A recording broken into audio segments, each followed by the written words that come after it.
You know, when we think of strength, we usually picture something loud, right? Forceful. But what if I told you that real, true power isn't found in that big, explosive moment, but in the quiet that follows it? Today, we're going to dive into how to get a handle on our own emotional storms. So, let me paint a picture for you and tell me if this sounds familiar. It's been a long, just frustrating day. The pressure's been building and building, and then bam, one tiny little thing sets you off. Maybe you snap at someone you love, or you just slam a door. That sound, it just hangs in the air, doesn't it? Look, we've all been there. But the real secret isn't about not slamming the door. It's about what you do in that echo. What happens next? That's what really shows your strength.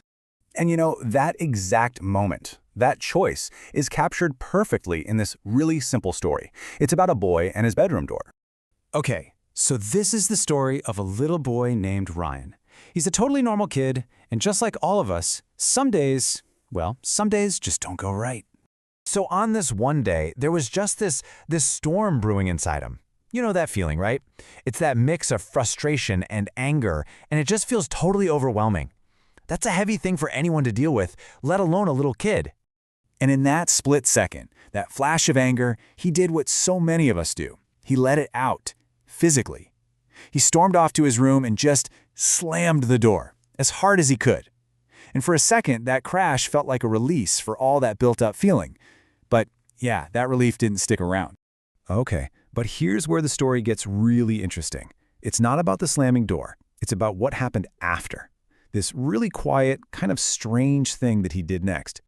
So after the noise died down, Ryan's just standing there in his room, and he does something peculiar. He walks back to the door, really looks at it, and he whispers, "I'm sorry, door." And this is the part that makes you go, huh. I mean, why would he apologize to a door? It's an object. It can't get his feelings hurt. It can't forgive him. So what's the deal? What's the point of doing something that seems totally empty? Well, here's the secret. The apology was never really for the door. It was for Ryan. And this is where we get to the heart of it, the real lesson here. This incredible strength you can find in just being still and looking inward. So here's the main takeaway, the really big idea. Real strength? It's not the power you use to slam the door. No way. It's the self-control it takes to admit, hey, I lost control just now. Ryan's apology wasn't about making the door feel better. It was him telling himself that his anger doesn't run the show. He does. And if you look at it side by side, it becomes super clear. Lashing out, that's the easy way out, right? It's just a reaction, and it's a sign that you've lost the reins. But making things right, even with something like a door, man, that's hard. That takes intention. It's a deliberate choice to grab the reins back, and it turns a moment of weakness into an incredible act of strength. Okay, so this is all great in a story, but how do we actually use this in our own lives? How do we find our inner Ryan when we feel that frustration about to boil over? Let's break it down into some simple, practical steps. It's really just 3 simple things. Step 1, acknowledge it.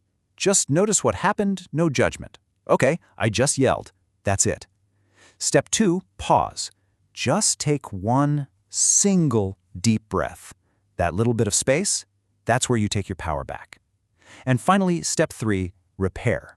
Now this can be a real apology to a person, or it can be symbolic, just like Ryan saying sorry to the door. It's the act of repairing that really matters. That's what starts to rewire your brain. And hey, let's be super clear about something. The goal here isn't to turn into some robot who never gets angry. Come on, anger is a totally normal human feeling. The goal is just to realize that in that heated moment, you have a choice. You can actually choose a stronger, quieter, and more thoughtful response. So, I'll leave you with this question to chew on. What's the door in your life? It probably isn't a literal door. Maybe it's a harsh word you said, or a project you gave up on out of frustration. Maybe it's a promise you broke to yourself. So, what's the door in your life that could use a small, quiet apology today?